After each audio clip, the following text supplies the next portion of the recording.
اعوذ باللہ من الشیطان الرجیم بسم اللہ الرحمن الرحیم۔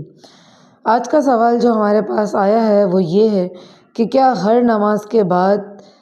آیت الکرسی اور تسبیح فاطمہ پڑھنا فرض ہے یا ضروری ہے؟ تو اس کا جواب شریعت مطہرہ کی روشنی میں یہ ہے کہ جی نہیں، یہ فرض نہیں ہے نہ ہی ضروری ہے، بلکہ اس کی فضیلت جو حدیث مبارکہ میں آئی ہے وہ یہ ہے کہ حضرت ابو ہریرہ رضی اللہ عنہ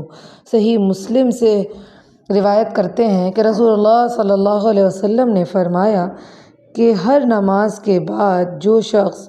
33 بار سبحان اللہ، 33 بار الحمدللہ اور 33 بار اللہ اکبر کہے تو یہ کل 99 ہوئے، اور یہ کلمہ کہہ کر پورا کر لے لا الہ الا اللہ وحدہ لا شریک لہ لہ الملک ولہ الحمد وہو علی کل شیء قدیر، تو اس کی تمام خطائیں بخش دی جائیں گی اگرچہ وہ دریا کے جھاگ کے مثل ہوں۔ اور دوسری روایت میں آیت الکرسی کی فضیلت کے بارے میں فرمایا کہ جو کوئی شخص نماز کے بعد آیت الکرسی پڑھ لے تو اسے جنت میں داخل ہونے سے کوئی چیز مانع نہیں سوائے اس کے موت کے، یعنی موت کے علاوہ کوئی ایسی چیز نہیں ہے جو اسے روکے کہ وہ جنت میں جا سکے۔